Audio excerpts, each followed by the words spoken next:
Alright, so here's your video on molecular polarity.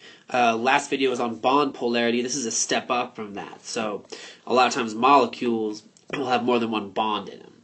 So we gotta take that all into account. So we're essentially asking the question, does a molecule have positive and negative poles? So when considering this, there's two aspects one needs to look at. One needs to look at the bond polarity for bonds in the molecule. So we did bond polarity last time, and that was a function of looking up electronegativity differences. But there's a second aspect to looking at the polarity of a molecule, which is the shape of the molecule itself. That's not really how you spell shape, is it? The whole question is, does the shape of a molecule support polarity? The question here is, does the shape of the molecule support polarity? And you'll see what I mean in just a second when I run a couple examples. The example I'll use to kick it off is a molecule called hydrogen cyanide. Hydrogen, carbon, and nitrogen bonded in sort of a row like this. So, as I mentioned before, there's two aspects to this we need to consider. One is bond polarity, and the other is the shape of the molecule. Does the shape support polarity? So, looking at this, the first thing I'm going to look at is the bond polarity. So I'm going to look at the two bonds, or the two bonding scenarios. We have hydrogen bonded to carbon, and then carbon bonded to nitrogen. And the carbon bonded to hydrogen thing, hydrogen's a 2-1 by electronegativity, carbon's a 2-5. That's going to create just enough difference, a difference of 0.4. That electronegativity difference is just going to barely qualify it as being polar. So we have one situation here on the left, the hydrogen and carbon bond, which is just barely polar. So we're going to have partial charges here of partial positive and partial negative. Now as we look at the carbon-nitrogen bond I just mentioned, carbon is a 2-5. Nitrogen, if you look it up, is a 3-0. Subtract them and that gives you 0.5, and that's also going to qualify as polar. So they're both polar. Both of the bonds are polar. And the charge separation, the partial charges play out this way. So the first question is there bond polarity? Do we have a separation of charge? And the answer is yes. The bonds, at least, are polar. But that's not to say that the molecule is polar. So let's look at this, at the shape. And the question you need to ask yourself is there a positive side of this molecule and a negative side? And I would argue that there is.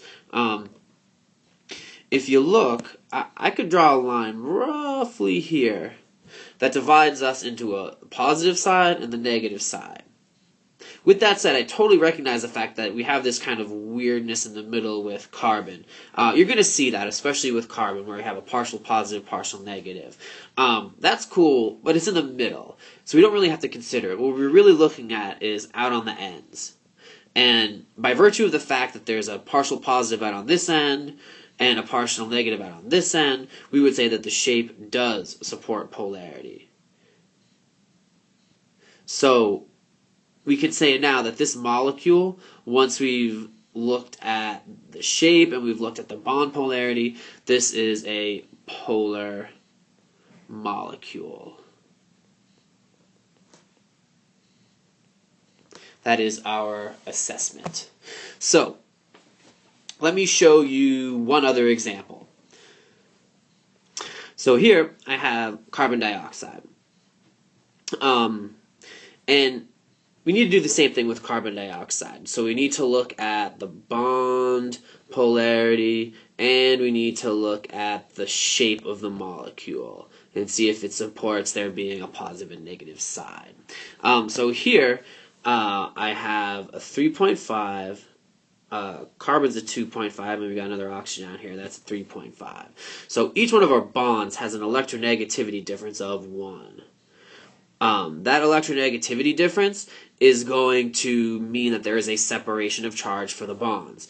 Oxygen being more electronegative than carbon, we see a partial negative, partial positive on both bonds. So the bond polarity is such that the bonds are polar. There is a separation of charge. However, when we look at the shape, we can't really break this up into a positive side and a negative side, since both ends are partial negative. So we would say that this shape doesn't support polarity, and therefore this molecule would be considered non-polar.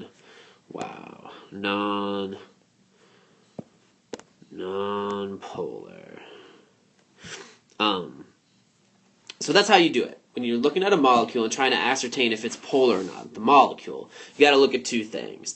You got to look at the polarity of the bonds that are in the molecule, and then you got to look at the shape of the molecule itself. You got to ask yourself, are the bonds polar, and then does the shape support a positive and negative sort of side to the molecule? Great.